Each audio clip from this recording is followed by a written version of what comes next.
Welcome students,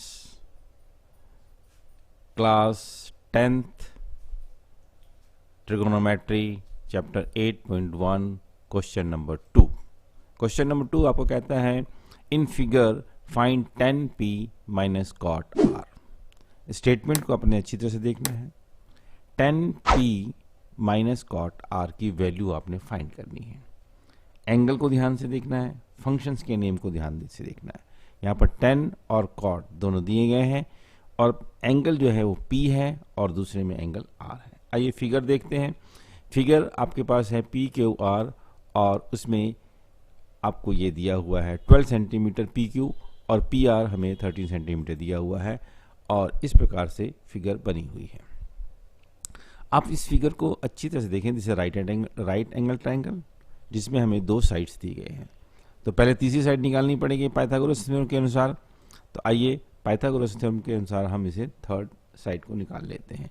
so in PQR by Pythagoras theorem we have PR square equal to PQ square plus QR square. PR square क्या है? Hypotenuse है। PQ square क्या है? Perpendicular है। और QR square क्या है? बेस है। तो यहाँ पर hypotenuse square equal to perpendicular square plus base square, जो कि हम फार्मूला पढ़ चुके हैं पाइथागोरस थ्योरम का। अब यहाँ पर हमें QR की वैल्यू निकालनी है। So first of all we write, यहाँ पर हमने इसे चेंज करना होगा इसकी पोजीशन को। तो QR स्क्वायर बराबर क्या हो जाएगा? PR square minus PQ square. जो PQ स्क्वायर है वो लेफ्ट साइड में चले जाएंगे तो उसके साइन चेंज हो जाएंगे। अब यहाँ पर वैल्यू हम पुट कर देते हैं।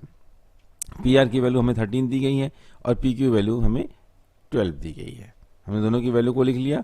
13 का स्क्वायर मीन्स 169 और 12 का स्क्वायर का मतलब 144।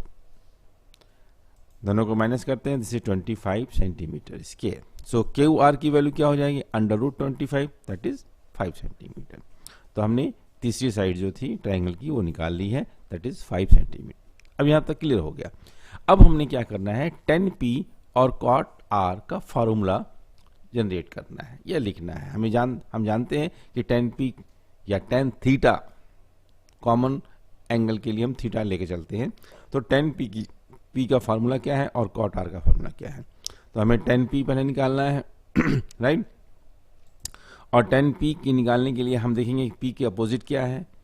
p के सामने वाली लाइन जो है, जो एंगल p है उसके सामने वाली लाइन जो होती है अपोजिट होती है, यानी यहाँ पर QR जो है वो अपोजिट है एंड PQ जो है वो एडजेसेंट है और PR जो है वो हाइपोटेनियस है।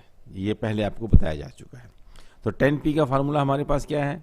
Opposite by adjacent. अपोजिट कहने का अर्थ क्या हुआ? अपोजिट कहने का अर्थ हुआ QR is opposite of angle P and PQ is adjacent of angle P। Correct. तो अब 10p का फार्मूला निकल गया है हमारे पास और 10p की वैल्यू भी निकाली जा सकती है। तो 10p की वैल्यू क्या बन जाएगी? 10p equals to QR by PQ right. और QR की वैल्यू 5 है और PQ की वैल्यू 12 है। तो 10p की वैल्यू हम निकाल लिया हमने। अब cot R की वैल्यू को निकालना चाहते हैं, तो cot R की वैल्यू निकालें राइट। अब यहाँ पर जब cot R देखते हैं तो फिर से दोबारा हम ट्राइंगल को फिर से बनाते हैं। दिस इज PQR और ये आपका राइट हैंड एंगल। लेकिन यहाँ पर R एंगल की बात करी गई है, तो R एंगल की बात करेंगे तो हम R एंगल को देखेंगे। साइड्स तो वही रहेगी 12 सेंटीमीटर, 13 सेंटीमीटर और 5 सेंटीमीटर जो हम पहले निकाल चुके हैं। नाउ एंगल R को देखा जाए और cot R को हम निकालना चाहते हैं, तो एंगल R के साथ अपोजिट जो है वो PQ बनेगी। सामने वाली लाइन ही अपोजिट होती है और नेक्स्ट टू R जो होगा वो एडजेसेंट होगी और सबसे बड़ी लाइन जो होती है वो हाइपोटेनियस होती है। यही बताया गया है। तो ये तीनों लाइनें अब यहाँ पर पहले वाली फिगर और दूसरे वाली फिगर में देख रहे हैं, तो एंगल R को देखते हुए अपोजिट और एडजेसेंट जो है वो अपने आप में चेंज हो गए हैं। करेक्ट। अब हम cot R की वैल्यू को देखते हैं कि cot R वैल्यू क्या हो सकती है। तो cot R का फॉर्मूला होता है एडजेसेंट बाई अपोजिट। एडजेसेंट का मतलब क्या होगा? QR। QR is the adjacent of angle R and PQ is opposite of angle R। जो पहले निकाला गया था जैसे उसके अपोजिट देख रहे हैं हम। तो cot R का फॉर्मूला क्या बना? QR by PQ। So 5 by 12 correct. अब दोनों की वैल्यू निकल गई है 10p और कॉट आर की, लेकिन स्टेटमेंट क्या दिया गया है, 10p माइनस कॉट आर।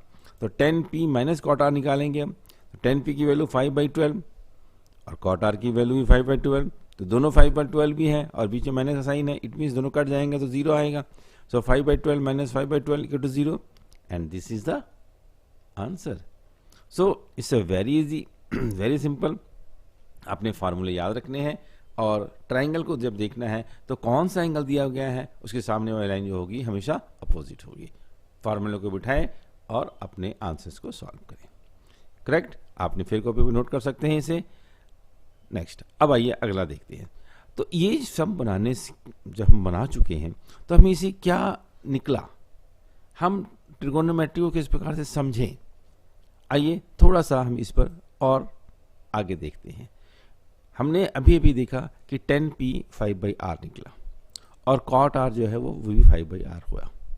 अगर मैं अब यहाँ पर देखा जाए तो tan थीटा का फार्मूला क्या बना, अपोजिट बाई एडजेसेंट, जैसा जैसा अभी अभी निकाला हमने। और कॉट थीटा का फार्मूला क्या निकला, एडजेसेंट बाई अपोजिट।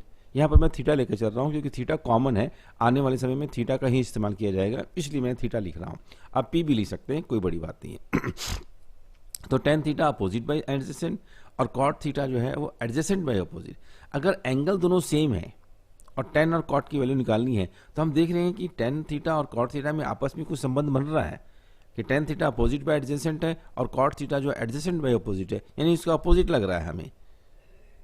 करेक्ट, आइए अब यहाँ पर देखा हमने 10p इक्वल्स टू 5/12 है। तो अगर हम कहते हैं कि कॉट p कितना होगा, या इधर दिया हुआ था कॉट r इक्वल टू 5/12, तो tan r कितना होगा।